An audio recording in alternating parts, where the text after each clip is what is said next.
Magandang araw sa inyo, mga batang batibot. Magpahinga muna kayo sa inyong paglalaro at makinig sa aking kwento.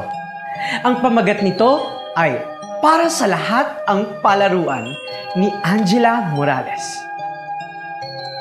Bagong lipat ng bahay si Julia. Pagdating nila sa bagong nilipatang bahay, abalang-abala ang buong pamilya niya sa pagpasok ng mga kahon dito. May malaking kahon, may maliit na kahon, may magaan na kahon at may mabibigat na kahon. Pinapanood ni Julia ang kanyang mga magulang at ang kanyang mga ate. Nagalok siyang tumulong, pero sa pagiging abala ng mga magulang niya, ay hindi na nila maasikaso na utusan at gabayan si Julia. Pwede po bang mamasyal muna ako sa labas? Sabi niya. Tumingin kay Julia ang lahat at napatigil sa pagkilos. O sige anak. Mamaya ka na tumulong pag lahat ay naipasok na namin. May palaruan sa kanto. Ihahatid kita tapos susunduin na lang kita pagkatapos kong maibaba ang lahat ng gamit sa sasakyan. Sabi ng kanyang tatay. Naglakad si Julia kasama ang kanyang ama hanggang sa palaruan sa kanto. Lumapit si Julia sa batang babaeng nakasalamin at nakaupo sa gilid ng palaruan. Kumusta? Ako si Julia. Pakilala niya. Bagong lipat ako rito. Nginitian siya ng bata. Ako si Yani at sila ang mga kaibigan kong si Nikki at Mika. Kinawayan ni Nikki at Mika si Julia. Maglaro tayo doon! Turo ni Julia sa baras. Hindi pwede, sagot ni Yani. Bakit? Tanong niyang hindi makapaniwala. Ang mga lalaki lang pwede ron. Itanong ni Julia kay Yani kung paano ito nangyari at ikinuwento ni Yani kay Julia kung ano ang nangyari noon. Naglalaro kami noon sa palaruan tuwing gusto namin. Pero isang araw, nagdala ng sipa si Rio at hindi niya kami sinali. Hindi raw dapat naglalaro ang mga babae ng sipa. Nung sumunod na araw, bawal na raw kaming mga babae sa padulasan at sa baras. Hindi raw pambabae yun. Kaya hindi niya kami naglaro kahit kailan. Sumama ang loob ni Julia. Siya ay nagalit. Hindi maaaring ginagawa nila. Sigaw niya at lumapit sa baras.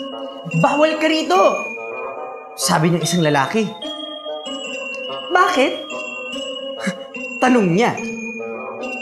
Dahil babae ka, sagot ng isa pang lalaki na si Rio. Ay, hindi yata. Tingnan mo yon, nakasulat. Palaruang pambata. Bata din ako Kaya pwede ako dito. Wala naman nakasulat, bawal ang batang babae. Nagpilit si Rio. Pero hindi mo kaya yan. Babae ka Mahirap ata magbaras. Mga batang lalaki lang may kaya niyan. Sabi niya. Kaya ko. Gusto mo pakita ko sa'yo? Sabay tayo, gusto mo? Tanong ni Julia. Sige. Payag na si Rio. Nagkasundo ang dalawang bata na ang paligsahan ay unahan maglambitin hanggang sa dulo ng baras. Nagbilang ang mga bata ng 1 hanggang 3 at bumitaw ang mga paa ni Rio at Julia mula sa patungan ng unang riles ng baras. Walang nagsalita sa mga nanonood. Mabilis ang palitan ng mga nakalambiting kamay ni Julia sa baras. Sa wakas, nauna siyang nakarating sa dulo. Nagsigawan, nagtalunan at nagpalakpakan ng mga batang babae. Yumko ang mga batang lalaki. Sige na, sa inyo na ang palaruan. Hindi na kami maglalaro rito. Sabi ni Rio habang nagpupunas ng pawis. Humarap siya sa kanyang mga kaibigan. Pasensya na kayo Dagdag niya. Naglakad ng palayo si Rio at ang kanyang mga kaibigang lalaki. Sandali! Hindi ninyo kailangang umalis. Habol ni Julia. Gusto ko lang ipakita na kaya rin naming makipaglaro ng sabayan sa inyong mga lalaki. Kaya ko ding magbaras tulad mo. Ang sabi ko nga kanina, ang palaruan ay para sa lahat. Paliwanag niya. Para sa lahat ng mga bata, babae at lalaki. Naiintindihan mo ba, Rio? Oo. Sagot ni Rio. Nakuha ko na. Ngumiti si Julia. Eh di, laro na tayo. Sabi niya. At naglaro na nga silang lahat.